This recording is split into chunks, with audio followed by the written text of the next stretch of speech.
Assalamualaikum warahmatullahi wabarakatuh. Selamat siang semuanya. Mohon maaf ya karena memang uh, untuk materi keperawatan komplementer baru hari ini saya memberikan video untuk pembelajaran. Nah, video pembelajaran ini adalah untuk sebagai komunikasi secara online, tapi nanti tetap untuk pembahasan atau tanya jawab kita akan menggunakan sesi seminar. Jadi ini hanya sebagai untuk komunikasi atau ini ya, memberikan materi saja, tapi nanti untuk setelah 2 materi kita tetap melaksanakan seminar untuk membahas 2 materi sebelumnya.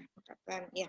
Jadi karena memang mungkin sudah banyak ya Bu Sita nggak pernah ngajar ini untuk komplementer beberapa minggu ini ya. Jadi mohon maaf sebelumnya dan ini langsung saja saya sharekan untuk materi hari ini, yaitu ini ya tentang ini terapi komplementer. Oke.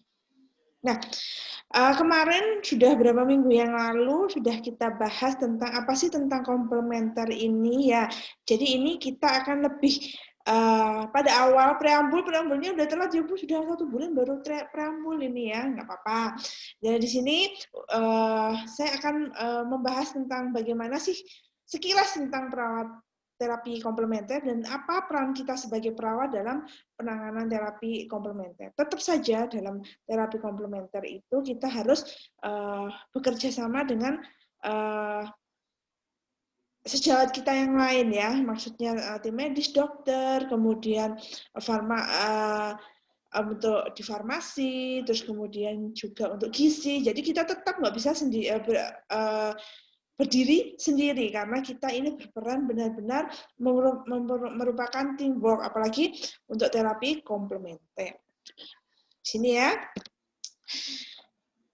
Jadi langsung di sini saya. Nah,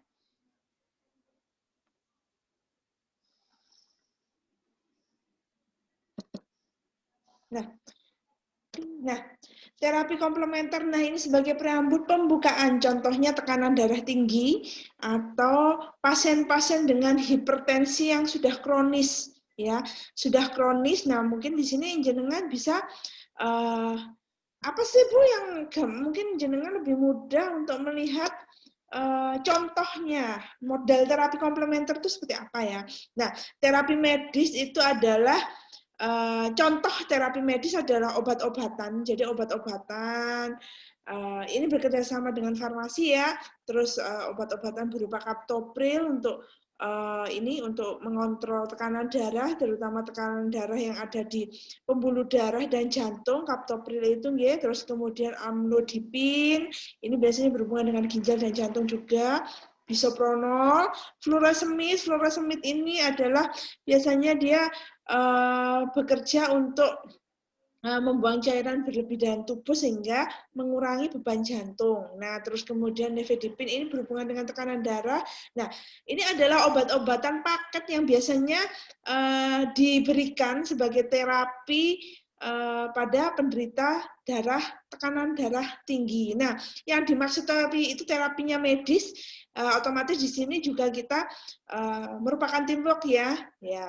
Kemudian untuk terapi komplementer, nah di sini ya, apa sih terapi komplementer itu? Terapi komplementer itu adalah terapi alternatif, bisa melalui herbal, bawang putih atau bawang lanang atau banyak untuk terapi tekanan darah tinggi, bisa mengkudu dan selainnya. Terus kemudian juga kita bisa menggunakan akupuntur. Nah, bisa juga terapi modalitas beda ya. Modalitas komplementer dari medis itu beda. Nah, kalau modalitas itu biasanya senam relaksasi progresif dan pengobatan tradisional lainnya itu juga termasuk mengkudu atau bisa pakai daun seledri. Nah, itu yang membedakan antara terapi medis dan terapi komplementer. Nah, antara terapi medis dan komplementer itu mana yang lebih baik? Kita lihat sedikit lagi. Oke. Nah, ini ya. Yang dimaksud terapi itu adalah usaha untuk memulihkan kesehatan orang yang sedang sakit. Ya, sakitnya itu macam-macam ya, bisa sakit physically atau psikisnya ya. Terapi juga didefinisikan sebagai pengobatan atau perawatan penyakit. Nah, atau apa yang dapat memberikan kesenangan baik fisik maupun mental. Tadi kita bahas ya barusan bahwa sakit itu belum tentu sakitnya fisik, bisa mental atau psikisnya ya. Ini pada seseorang yang sedang sakit atau merasa sakit ya. Kadang-kadang secara objektif kita tidak menemukan masalah pada pasien, TTV-nya normal, tetapi pasien mengeluh sakit, kurang nyaman. Nah, kita tidak bisa mengabaikan hal itu ketika kita mendapatkan data subjektif. Bu, saya atau Pak Mantri, saya kok sakit gini ya, ternyata di TTV-nya normal. Nah, kita tidak bisa mengucapkan bahwa Bapak ini tidak ada penyakit fisik ya sebenarnya, tidak bisa langsung seperti itu karena respon pada setiap personal itu atau lagi pasien itu berbeda-beda. Jadi kita nggak bisa gebiah uyah kalau orang bahasa Jawa ya. Nah, kemudian ini ya contohnya bisa terapi bermain, bisa terapi musik, terus terapi modalitas tadi itu ya, itu jenis-jenis terapi. Baik, oke, saya lanjutkan di sini. Ini, nah bagaimana tentang definisi terapi komplementer itu sendiri ya? Didefinisikan ada banyak sekali definisi tentang terapi komplementer. Ada banyak, ini salah satunya, salah beberapanya ya, bukan salah satunya karena ini cukup banyak juga. Yaitu yang pertama penanggulangan penyakit sebagai pendukung pada pengobatan medis. Ini yang perlu dikasih borderline. Pendukung, jadi dia tidak berdiri sendiri. Jadi antara pengobatan medis dan komplementer, nah itu saling bekerja bareng. Jadi nggak salah satu doang, jadi harus dua-duanya. Itu terapi komplementer. Oke, saya lanjutkan. Atau sebagai pengobatan pilihan lain di luar pengobatan medis yang konvensional. Pengobatan medis tetap jalan, ya, kita tetap melakukan pengobatan terapi-terapi, terus kemudian pemeriksaan labora dan sebagainya macamnya, tapi tetap diiringi oleh pengobatan komplementer. Oke, sampai di sini saya lanjutkan.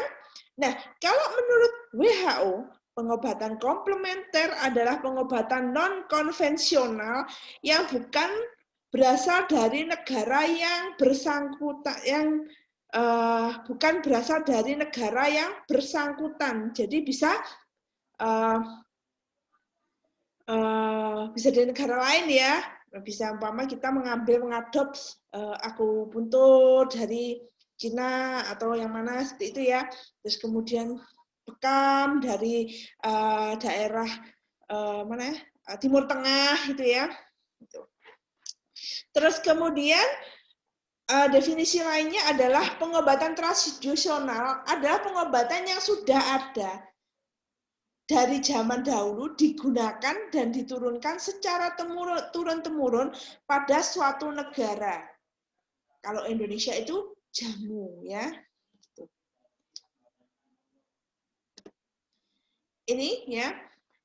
Ini kelanjutan dari tadi definisi terapi komplementer ya. Yaitu terapi komplementer dan alternatif termasuk di dalamnya seluruh praktik dan ide yang didefinisikan oleh pengguna sebagai pencegahan atau pengobatan penyakit atau promosi kesehatan dan kesejahteraan. Ini definisi terapi komplementer yang lain. Oke, saya lanjutkan. Terapi komplementer sebagai pengembangan terapi tradisional dan ada yang diintegrasikan dengan terapi modern yang mempengaruhi keharmonisan individu dari aspek biologis, psikologis, dan spiritual. Ini ya, nanti yang kita bahas harus kita, jadi memandang pasien itu secara holistik, nggak hanya physically aja, tapi holistik sampai nanti kulturnya dan sebagainya macamnya. Oke, siap. Kemudian yang lainnya adalah hasil terapi yang telah diintegrasikan tersebut ada dan lulus uji klinis sehingga sudah disamakan dengan obat modern. Oke, dari sini kita bisa ngambil 3 kunci. 3 kunci. Yang pertama, komplementer harus beriringan dengan terapi medis konvensional. Yang pertama, key-nya ya. Jangan sampai lupa. Yang kedua, dia harus memandang pasien secara holistik, dari biologis, psikologis, dan spiritual. Jadi holistik ya. Jadi yang pertama, yang kedua itu, yang ketiga harus sudah uji lulus klinis. Jadi harus melalui penelitian. Jadi umpama lebih mudahnya ini ya, bawang merah untuk menurunkan demam. Nah, ini sudah ada penelitiannya secara medis. Nah, tapi kalau secara turun-menurun memang bawang merah itu bila pada anak-anak yang anak kecil terutama ya, yang tubuhnya hangat atau demam, itu kalau kita ini kita lulurkan ya, itu memang dapat menurunkan suhunya secara signifikan ya. Nah, berarti untuk definisi terapi komplementer ada 3 poin yang harus kita pegang, yaitu terapi komplementer ini nggak sendirian, jadi dia harus beriringan dengan terapi medis konvensional.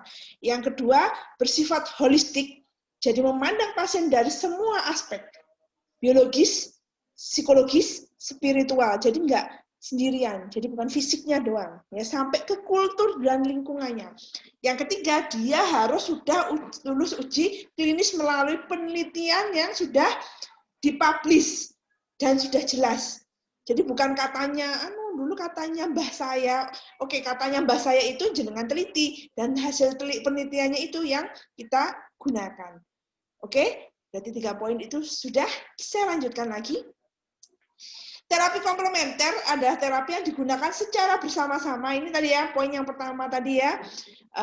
Dan bukan untuk menggantikan terapi medis. Jadi itu yang perlu kita pegang. Dia nggak sendirian. Jadi dia berjalan bersama-sama. Oke. Ini pengobatan dilakukan bersama atau sebagai tambahan terhadap pengobatan konvensional. Nggak sendirian. Kedua cara pengobatan tersebut melengkapi satu sama lain. Ya, oke. Nah, ini ya ada beberapa alasan kenapa masyarakat itu mulai melirik atau mulai kembali ke terapi komplementer. Kenapa?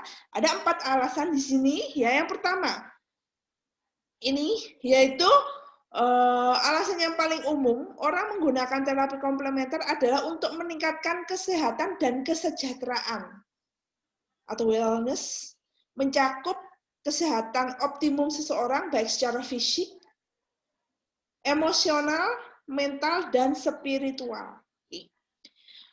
Kemudian yang kedua, filosofi holistik. Ini tadi yang poin kedua, filosofi holistik. Pada terapi komplementer yaitu adanya harmonisasi diri dan promosi kesehatan dalam terapi komplementer. Jadi adanya keseimbangan saling melengkapi antara terapi medis dan terapi komplementer. Oke. Terus kemudian yang ketiga, fokus terapi komplementer adalah kesejahteraan yang berhubungan dengan tubuh, pikiran, dan spirit. Ini poin yang kedua tadi, holistik ya. Terus kemudian yang keempat, klien ingin terlibat untuk pengambilan keputusan dan pengobatan dan peningkatan kualitas hidup dibandingkan pengobatan sebelumnya. Jadi di sini klien akan berperan aktif, saya mau memilih terapi komplementer apa sih? Nah itu kita memberi pilihan pada pasien ya, lebih pada etik ini lebih banyak ke ini ya, autonominya pasien. Jadi autonomi yang terarah karena kita karena kita menghargai pilihan pasien, tapi karena dia tetap beriringan dengan medis, kita nggak boleh mengesampingkan perawatan medis seperti itu. Oke, saya lanjutkan lagi. Nah, ini ada evidence base-nya. Jadi kenapa sih kok mulai banyak, bahkan negara-negara maju itu lebih banyak yang mulai memilih ke back to nature-nya ya. Di sini peningkatannya di Amerika pada tahun 91 ke 97 ya. Ya, berarti dalam waktu berapa tahun? 6 tahun. Peningkatannya itu ada 33 kurangi itu 30, ada 19% ya, 33 kurangi 4, 19% pasien yang mulai memilih ke menggunakan terapi komplementer. Nah, ini ya. Dan di sini ternyata 82%, hampir semua pasien melaporkan adanya reaksi efek samping terhadap perawatan konvensional yang membuat mereka memilih untuk menggeser terapi konvensional murni loh ya, menjadi berdampingan dengan terapi komplementer. Jadi di luar negeri itu jarang sekali yang mereka pure terapi komplementer saja. Mereka tetap menggunakan medis, tidak tahu nanti medisnya dia gunakan untuk lab atau seperti apa, pemeriksaan hasil dari terapi komplementer, tapi mereka tidak individu di terapi komplementer saja. Ini ya. Ini teori keperawatan yang terkait, sebetulnya banyak sekali ya untuk teori keperawatan yang terkait dengan terapi komplementer, tapi di sini saya ambil 2 aja. Yang pertama ini adalah ini ya, teori keperawatan yang ada dapat dijadikan dasar bagi perawat dalam mengembangkan terapi komplementer, misalnya teori transkultural, tadi kita bahas sebentar ya, transkultural ya.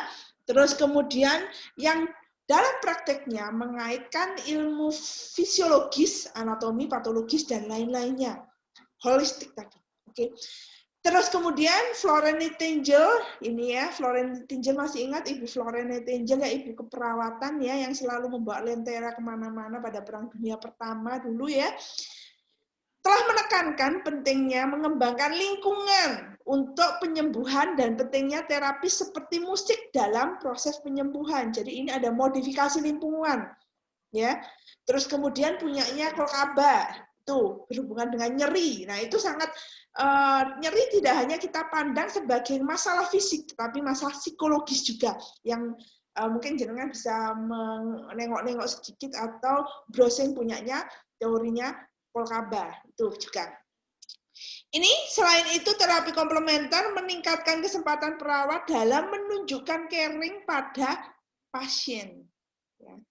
Karena kita harus lebih sering berinteraksi dengan pasien, kita tanyakan maunya apa, cocoknya apa, ya seperti itu. Ini beberapa organisasi keperawatan, jadi mulai timbul di luar negeri. Karena perlu ya organisasi kalau di luar negeri itu perlu berhubungan dengan dana, terus kemudian kekuatan hukum dan perlindungan hukum bagi anggotanya. Seperti itu ya. Ini ada beberapa yang mulai menggunakan keperawatan komplementer. Yang pertama, American Holistic Nursing Association. Yang kedua, Nursing Healer Professional Association, ya.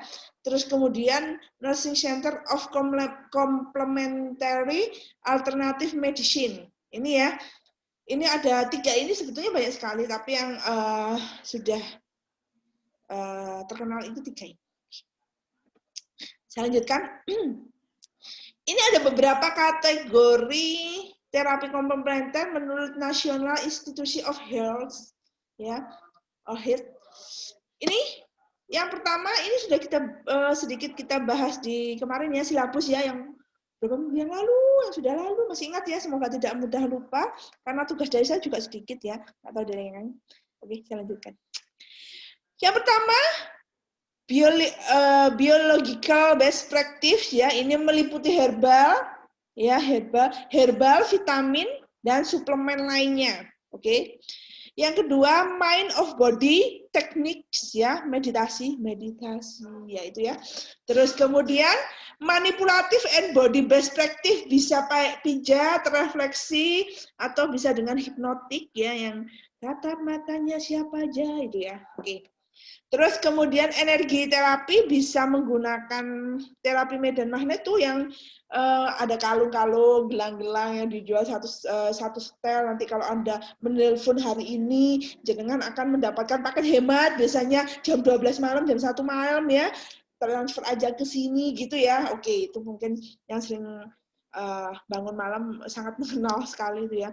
Bahkan ada alat masak yang memberikan aura positif dan menarik apa itu ya, nah seperti itu. Kemudian yang kelima, ancient medical system ya, obat-obatan tradisional Cina, Ayurveda, dan akupuntur. Nah, ingat ya, yang tadi menurut WHO bahwa terapi komplementer itu biasanya diambil dari negara lain, bukan dari negara bersangkutan. Berarti bagi orang Cina, terapi komplementernya adalah jamunya orang Indonesia. Nah, seperti itu ya. Atau mungkin bagi orang Cina, terapinya adalah pijetnya orang Indonesia. Nah, seperti itu ya, mbok-mbok pijet. Oke, saya lanjutkan lagi. Ini ruang lingkup tindakan komplementer berdasarkan ilmu pengetahuan biomedik ya. Yang pertama, ruang lingkupnya bisa intervensi tubuh dan pikiran, mind and body intervention. Ya, jadi di sini intervensi terhadap tubuh, pikiran ya. Kemudian sistem pelayanan pengobatan alternatif ya. Terus kemudian cara penyembuhan manual, pengetahuan farmakologi dan biologi. Terus kemudian yang kelima, diet dan nutrisi untuk pencegahan dan pengobatan. Nah, ini mulai kalau usia STW seperti saya ya, mulai kita berpikir tentang obat, makanan itu adalah obat. Ya, bukan hanya untuk memenuhi nutrisi tapi obat. Nah, seperti itu. Terus kemudian yang keenam, cara lain dalam diagnosa dan pengobatan. Jadi nggak harus kita mengambil darah atau harus melakukan operasi untuk mengambil spesimen untuk umpama adanya keganasan dan sebagainya macamnya, kita mulai menggunakan cara-cara yang tidak invasif. Nah, ini dalam perawatan komplementer juga dikenal hal-hal seperti itu. Oke. Saya lanjutkan. Ini adalah jenis terapi komplementer ya, bisa yoga, pilates itu ya, banyak-banyak ya. Pilates itu termasuk ya, terus kemudian senam gitu ya, senam yang itu ya kayak tai chi itu bisa termasuk ya. Terus akupuntur, akupressure ya, termasuknya di dalamnya. Akupuntur itu kan menusukkan ada invasifnya ya, tapi kalau dia pas, dia nggak akan menimbulkan nyeri pada pasiennya. Kalau nggak pas, masih belajar ya rasanya kalau disuntik tapi macam banyak orang ya, jadi rasanya kalau digigit semut terang satu kompi gitu ya. Tapi kalau sudah orangnya sudah pinter, malah kita ditusuk karena dia tepat sarafnya, kita nggak akan merasakan tusukannya, nggak akan merasakan nyeri ya. Kalau belum ya itu rasanya kayak digigit ini semut terang-terang tapi satu kompi. Nah itu ya. Saya nggak pernah sih, cuma karena memang akupuntur saya kurang safe karena jarumnya itu kan kita nggak tahu ya, namanya invasif, kita nggak tahu safety-nya, apalagi di kondisi-kondisi seperti ini. Jangankan pakai jarum, berhadapan-hadapan dengan orang lain harus pakai masker, bersentuhan harus segera pakai hand sanitizer dan sebagainya macamnya ya. Terus kemudian dieterapi ya, ini dieterapi ini sangat efektif sekali ya. Reiki ya, ini biasanya lebih banyak pernafasan juga. Kemudian massage terapi ya, chromoterapi, meditation ya, herbal medicines, homeopati. Homeo ini berhubungan dengan darah ya, kayak bekam dengan biasanya. Hipnosis ya, dengan tatap mata saya itu ya. Terus kemudian aromaterapi ya, aromaterapi jelas yang membuat pasien nyaman. Nah, ini nanti kita bahas ya. Jadi aromaterapi itu kita harus tahu pasiennya itu seperti apa. Mungkin bagi saya, bagi jenengan, orang lain, pasien, itu bau makanan atau buah itu adalah yang menenangkan. Tapi bagi saya, bau yang menenangkan adalah bau air hujan pertama yang basah. Nah, itulah maka dari itu kalau kita berhubungan dengan terapi komplementer, kita harus benar-benar wawancara pada pasiennya. Oke, contohnya musik. Jangan memaksakan umpama musik gamelan sebagai penurun nyeri. Lala aku gak seneng gamelan, Rek. Terus kemudian kalian paksakan kasih gamelan, tambah ngeluh. Penyakitnya gak hilang, ditambah hipertensi, gara-gara gak seneng gamelan. Nah, karena itu kita harus benar-benar wawancara ke pasien. Ibu sukanya apa? Kalau dia sukanya dengan lantunan ayat Al-Quran, atau mungkin kalau agama Nasrani dengan puji-pujian ya. Atau kalau umpama orang Hindu atau Buddha dengan apa namanya, mantra-mantra, dia lebih nyaman. Ya kita sesuaikan, jangan maksain. Ini harus menggunakan gamelan, Bu. Lek gak cocok, lek hipertensi pasien ini goro-goro. Awalnya nyeri, ya nyeri operasi, gara-gara kalian paksa gamelan, nyeri operasi plus nyeri hipertensinya karena adanya tekanan TIK meningkat. Kenapa? Gara-gara dikasih terapi gamelan sama perawatnya. Oke, di situ harus kita lihat kalau komplementer, kita harus benar-benar mengkaji pasien. Cocoknya seperti apa? Karena setiap orang mempunyai respon yang beda-beda. Kemudian Ayurveda. Nah, terapi komplementer itu selain cocok bagaimana respon tubuh kita, pasien menerima, juga psikologis. Ya, psikisnya pasien. Oh, pasiennya senang jamu. Jangan dipaksakan, ini jamu nggak bagus. Nah, kita berikan alternatif jamu yang lain, yang sesuai, bukan jamu, maaf, herbal yang lain, yang sesuai dengan kebutuhan masalah kesehatan pasien. Tapi jangan mengatakan, tidak, ini nggak bagus untuk ginjal. Kita berikan terapi pemilihan obat ini herbal yang lain, yang sesuai dengan dan sudah diteliti. Ingat, harus sudah diteliti. Saya lanjutkan, tujuan terapi komplementer ini yang mengurangi stres, karena kadang orang-orang yang sudah, ada orang-orang yang sudah psikisnya, saya cocok dengan obat seperti ini, saya cocok dengan herbal seperti ini, kita paksakan obat-obatan medis, mereka akan tambah stres. Nah, kita berikan alternatif, Bapak Ibu monggo diminum, mungkin dia suka umpama batuk, suka gula batu, terus kemudian jahe, kemudian dikasih serai, itulah saya ya. Nah itu dia lebih memilih itu daripada minum obat batuk hitam. Ya udah kita berikan seperti itu ya. Tapi tetap kita lakukan pemeriksaan apakah saluran pernafasannya bersih, tidak banyak seputumnya. Kalau dia menimbulkan baru kita. Nah kalau dia hanya seperti itu, monggo. Kalau memang, nah, tapi itu sudah terkaji ya. Jadi jahe itu tugasnya untuk selain fase dilatasi, dia juga ada antibodi, meningkatkan antibodi, itu sudah ada. Bukan saya ngawur katanya siapa. Nah, mungkin hanya dalam meraciknya. Nah, itu kita bisa dimodifikasi. Tetapi ingat, dalam penelitian, terutama yang herbal, itu ada terapinya itu harus dibuat bubuk, dipanaskan dengan suhu berapa lama, jadi nggak ngawur. Nah, jangan membuat jahe, pokoknya wedang jahe, kicik, apalagi pakai yang kesuwen deh, kos-kosan, pakai yang saset. Nah, karena untuk membuat jahe, wedang jahe yang herbal itu pun ada aturannya. Dia harus seperti apa jahenya, kemudian berapa gram, dipanaskan dengan air berapa, suhunya berapa, nggak ngawuri sita ya, nggak ngawuri ya, pokoknya ada aturannya lah gitu ya. Terus kemudian meningkatkan kesehatan dengan psikisnya orangnya baik, otomatis meningkatkan daya imunnya, dia lebih bahagia, akhirnya dia dengan daya imunnya bagus, fisiknya bagus, kita beri obat, obatnya akhirnya cocok dan pasiennya akan kesembuhannya pada pasien karena dia bergembira cocok dengan pengobatannya akan meningkat. Mencegah penyakit ini terutama pada pasien-pasien diet ya, diet makanan, paman sudah tahu usianya di atas 40 ya kita berikan diet makanan yang rendah kolesterol. Jangan dikasih pecel sehat, Bu. Daunnya Dok yang sehat, kacangnya rek. Nah, itu bahaya apalagi kalau ada gulanya banyak. Iya, apalagi pakai micin. Nah, ya udah wis, popok lah ya. Terus kemudian menghindari atau meminimalkan efek samping maupun gejala-gejala. Nah, ini pada masalah orang-orang dengan gangguan kesehatan yang kronis. Nah, itu kita harus meminimalkan efek samping dan gejala-gejala. Oke. Yang kelima, mengontrol serta menyembuhkan penyakit ya. Mengontrol serta menyembuhkan penyakit. Nah, ini ada beberapa dengan terapi yang bagus dapat menyembuhkan penyakit. Nah, ini ada 3 jenis teknik pengobatan komplementer yang diintegrasikan dalam pelayanan konvensional yang sudah sering dilakukan di Indonesia ya.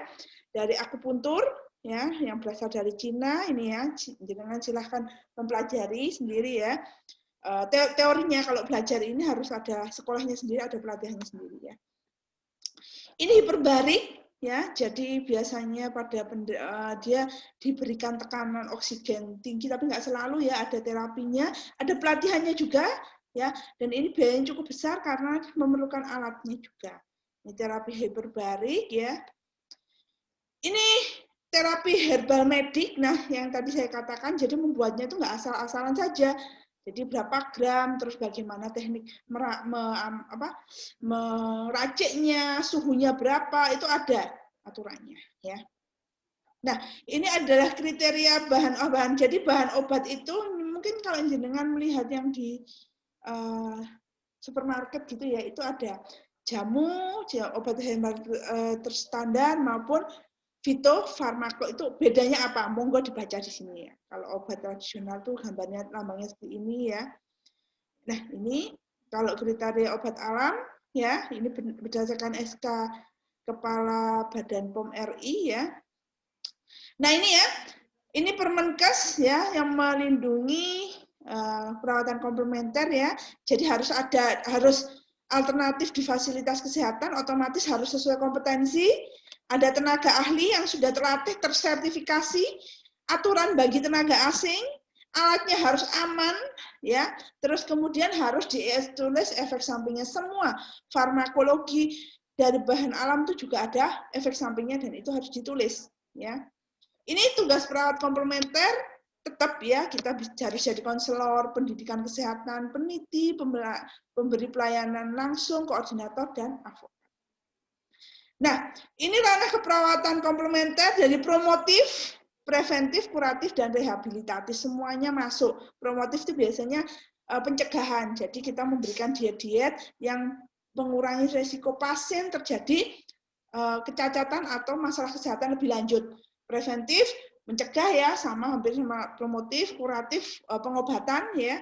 Terus rehabilitatif otomatis kalau sudah pasiennya sudah selesai, dikuratif, kemudian untuk kembali ke fungsi optimal kita juga perlu membantu. Oke, sampai sini ya. Mungkin itu saja yang perlu saya bahas di pertemuan kali ini untuk keperawatan komplementer yang pertama. Untuk selanjutnya nanti saya lanjutkan di pertemuan Kamis saja ya, nanti videonya saya kasih Kamis, nanti di Selasa depan kita seminar ya, karena nanti kita langsung tanya jawab atas materi ini dan Kamis gitu ya. Terima kasih atas kesempatannya dan waktunya. Mohon maaf dan Assalamualaikum warahmatullahi wabarakatuh.